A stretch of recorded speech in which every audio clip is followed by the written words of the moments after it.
Oke, assalamualaikum warahmatullahi wabarakatuh. Di kesempatan kali ini saya ingin bercerita pengalaman kami di Gunung Merbabu.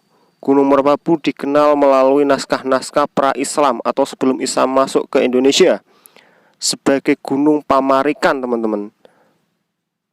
Yang di sana pernah terdapat di lerengnya itu pertapaan terkenal lah, teman-teman. Ya biasa disebut Pujangga Manik, teman-teman. Pada abad ke-15 dia bertapa di sana, teman-teman. Kalau nggak salah ya, itu menurut naskah yang saya baca. Kalau salah minta maaf, teman-teman. Dan Merbabu itu menurut etologi terdiri kata mer yang artinya gunung dan abu yang berarti abu atau debu, teman-teman. Jadi Merbabu itulah gunung debu atau gunung abu, teman-teman. Melalui catatan Belanda, Merbabu pernah meletus pada tahun 1560, 1570 dan 1779 Masehi. 1779, teman-teman. Gunung yang memiliki ketinggian 3145 meter di atas permukaan laut itu memiliki berapa base camp, teman-teman? Yang pertama base camp Selong Boyolali, yang kedua base camp Suwanting Magelang, yang ketiga, teman-teman, yang ketiga itu base camp Tekelan Kompeng Salatiga, teman-teman. Saya ulangi, Selong Boyolali, Suwanting Magelang, Tekelan Kompeng Salatiga, Kompeng tulisannya, teman-teman. Dan yang keempat itu Wakas Magelang, teman-teman, base camp Wakas. Dan yang kelima ini yang agak susah kalau saya baca, CHUNTEL Cuntel Magelang, teman-teman. Saya kalau baca tulisan yang susah itu belum mahir, teman-teman. Jadi mohon dimaklumi ya. Dan yang keenam itu, yang lima itu kan resmi, teman-teman ya. Sedangkan yang keenam itu belum resmi, teman-teman. Di sana dari base camp Gancik Boyolali. Sebenarnya itu adalah wisata, teman-teman, wisata Gancik Hilltop. Ya, Gancik dan Selong itu ya sebenarnya satu desa, teman-teman. Sedang Gancik dan Selong itu, teman-teman. Gancik itu di base camp Gancik ya, teman-teman, terletak di Dukuh Selo Nduwur, teman-teman. Desa Selo, Kecamatan Selo, Kabupaten Boyolali. Sebenarnya base camp Selo dan Gancik itu hanya berjarak 1 km lah sekitar tempat itu, teman-teman. Dan di base camp Gancik itu dan base camp Selo nanti kita bertemu di pos 3, teman-teman. Itu yang sering membingungkan pendaki antara jalan Gancik dan Selo. Sebenarnya jalur yang Selo itu yang lurus dan yang Gancik itu yang bercabang, yang menurut saya kalau arah pulang itu berarti ambil kanan, teman-teman. Kalau arah berangkat berarti ambil kiri menuju puncak, teman-teman. Ya, sekarang udah ada tulisannya, teman-teman ya. Dan di pos 3 itu nanti kita ketemu ya. Saya sebenarnya terdiri dari 2 tim, teman-teman. Tim pertama itu saya dan teman-teman, terdiri dari 8 orang, 4 cewek dan 4 cowok, bawa tenda 3 ya. Dan tim kedua tuh timnya Resia, terdiri dari 4 cewek dan 4 cowok juga. Dia melewati Selong, sedangkan saya melewati Gancik. Ya, sebenarnya lebih cepat dari Gancik, teman-teman. Saya ketemu di area di atas pos 3, teman-teman, di area Sabana lah. Tapi tim saya itu nggak sampai puncak karena apa? Karena ada yang anak udah nggak kuat, lalu istirahat di situ. Sedangkan tim Resia melanjutkan sampai puncak, teman-teman. Dan di pos Gancik ini dibagi menjadi berapa titik ya. Titik pertama itu Gancik Hilltop yang tadi saya sudah bilang, itu adalah wisata yang pada awal tadi itu. Pos 1 memiliki ketinggian 2000 meter ya. Pos 2 memiliki ketinggian 2100 meter, yaitu di atasnya lagi Bukit Teletabis. Dan di situ bisa ya buat ngecamp bisa, boleh lah, teman-teman. Peraturannya boleh di situ, di peta saya baca itu boleh.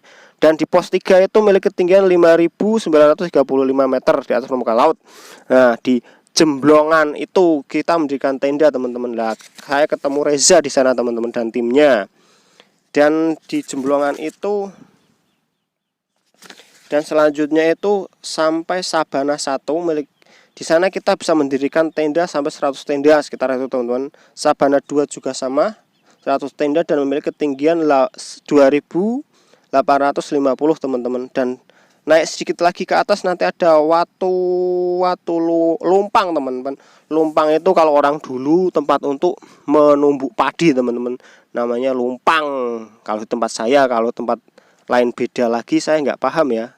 Itu tempat saya lumpang itu tempat untuk menumbuk padi zaman dulu, yang menumbuk pakai kayu namanya alu teman-teman. Makanya terjadi banyak mitos kalau mau pagi ada orang menumbuk padi pakai alu di lumpang, itu banyak mitos teman-teman. Dan selanjutnya lagi di atas Watu Lumpang ada Tria ngulasi. Itu apa saya belum tahu karena saya belum sampai ke sana. Saya hanya sampai Sabana 2 teman-teman, dan teman saya udah tepar di sana. Lalu ke atas lagi ada Kelenteng Sewu, dan terakhir adalah puncak teman-teman. Ya, puncak tadi memiliki ketinggian 3.145 meter di atas permukaan laut teman-teman. Dan yang sampai puncak itu ya teman saya tadi bilang, Reza dan tim-timnya teman-teman. Tim saya nggak nyampe karena kebersamaan ya. Jadi kami sampai di Sabana saja sudah cukup. Sebenarnya saya mau melanjutkan lagi, tapi anak yang satu itu anak yang nggak kuat. Saya tinggal tuh nggak mau, tinggal di tenda, artinya ya di tenda. Dia nggak mau, katanya di sini aja lah, saya nggak berani sendirian dan saya nggak mau ke atas. Lalu ya nggak mau harus di situ saja, daripada meninggalkan teman itu kan juga nggak baik teman-teman ya. Nggak bagus lah kalau teman ditinggal sendirian itu. Lah saya istirahat di tenda sampai ya sebenarnya masih jam 2 jam 3. Sebenarnya masih jam 1 jam 2 lah, sekitar segitu. Itu jam masih siang lah, belum sore. Teman saya udah nggak kuat, akhirnya mendirikan tenda di situ, istirahat di situ, dan bermalam lagi di situ menunggu Reza kembali. Lalu kami turun bersama di pos 3, kami ke Pisalah. Reza lewat Selong, saya lewat Gancik lagi teman-teman. Dan yang sampai puncak itu ya timnya Reza, tapi nggak apa-apa teman-teman. Mohon doanya saja, semoga di kesempatan waktu nanti saya ingin menjumpai gunung ini lagi, dan semoga sampai atas. Entah mau dari base camp Gancik lagi, atau Selong, atau Wekas, atau sebagainya. Nanti kita lihat teman-teman.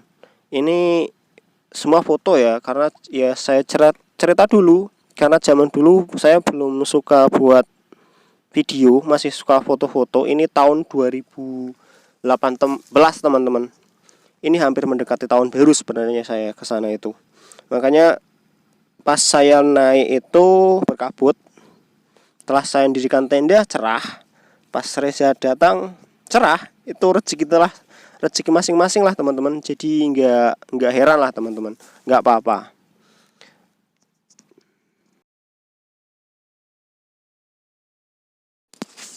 Ya, dan sebenarnya masih untung lah teman-teman. Tim saya itu 8 orang, itu yang biasa mendaki hanya 4 orang. Saya, Tika, Ayu, dan Agus itu yang biasa mendaki teman-teman. Sementara Sukron, Ninuk, Hasan, dan Iva itu pemain baru teman-teman. Baru mendaki langsung ke Merbabu ya teman-teman, luar biasa. Saya udah melihat perjuangan mereka udah luar biasa teman-teman. Semangat. Tapi yang satu itu, yang Hasan itu ya ternyata gimana lagi. Namanya juga baru pendaki, dia anak pesisir dan gak pernah jalan jauh ya, menyerah lah. Dan saya juga daripada meninggalkan temen yang tadi saya bilang, lebih baik kan kita bersama ya di tenda istirahat, kita ngobrol-ngobrol lah sambil lihat-lihat pemandangan dan foto-foto. Dan lebih yang saya lebih heran lagi, kenapa teman-teman fotonya hilang, sebagian hilang, banyak lah teman-teman yang foto bareng dan sebagainya itu hilang teman-teman. Yang saya bingung, dan akhirnya ya mohon maaf, saya juga mengambil foto di Google, ada berapa di Google yang saya ambil, dan saya juga minta fotonya Reza. Akhirnya teman-teman saya minta foto sama Reza, foto yang di HP Reza buat saya jadikan video lah teman-teman. Mungkin di kesempatan selanjutnya saya akan buat video lagi di sini teman-teman. Mohon doanya saja. Saya masih berniat ke puncak, sampai puncak lah. Itu di sana ada luisnya tinggi-tinggi banget teman-teman. Dan sayang ya, itu Desember nggak lagi bunga ya. Kalau bunga walah bagusnya. Itulah Delwis di sana teman-teman. Sama saya saja tinggi Delwisnya teman-teman. Waduh, nggak kebayang kalau bermekaran indahnya seperti apa. Saya masih penasaran. Saya nanti insya Allah mungkin tahun 2021 nanti saya ingin kesana lagi teman-teman. Desember tahun ini saya kurang tertarik kalau muncak teman-teman. Jadi nggak apa-apa lah. Oke, mungkin cerita kami sekian dulu. Jika ada kata-kata yang salah, kurang berkenan, dan menyebutkan nama-nama basecamp yang salah, saya minta maaf sebanyak-banyaknya. Sekian dulu cerita kami, cerita sang pengembara. Jangan lupa like, komen, dan subscribe. Oke teman-teman, assalamualaikum warahmatullahi wabarakatuh. Sampai jumpa di video selanjutnya. Goodbye.